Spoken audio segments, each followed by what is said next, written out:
Hey there Brainiac, welcome.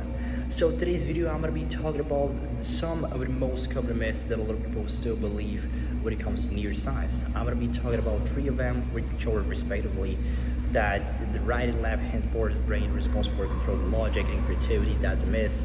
The fact that the neurons reproduce themselves, they're not able to reproduce.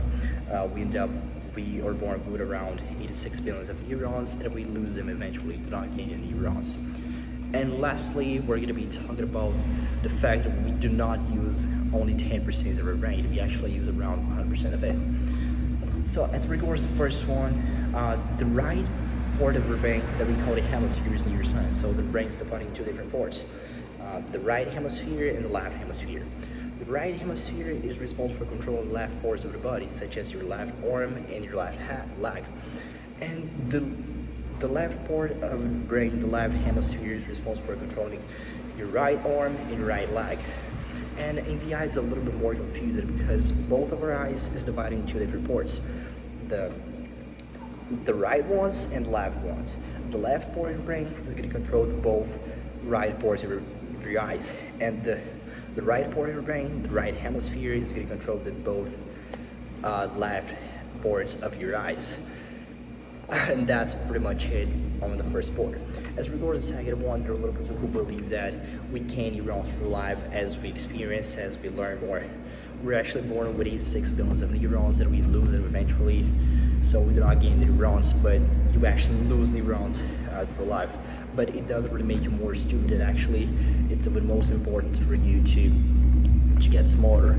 The only way you're gonna get neurons lost in a massive way that it's gonna harm you, it's not for studying, it's not for putting effort in what you have to put. It's actually through some neurodegenerative diseases such as Parkinson's disease and Alzheimer's disease. So do not be afraid of studying. This is not gonna make you more stupid. This might make you lose some of the neurons. That's gonna happen. That's natural through life, but that's definitely not gonna make you more stupid. And as regards the last one, that we only use 10% of our brain, that's actually a myth. We use around 100% of it. There were a little bit who still believe in that because back then there were some people who would hurt their brains, would have their brain hurt, and they wouldn't really show like a lot of drawbacks from it. They wouldn't really show a lot of symptoms from losing some part of the brain. That's why people believe that these parts of the brain, they had no function at all.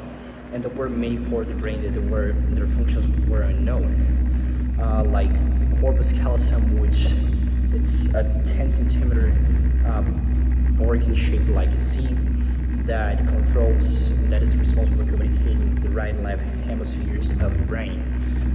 It was just discovered in the 1950s from a Chicago's university student. So before 1950, they didn't even know that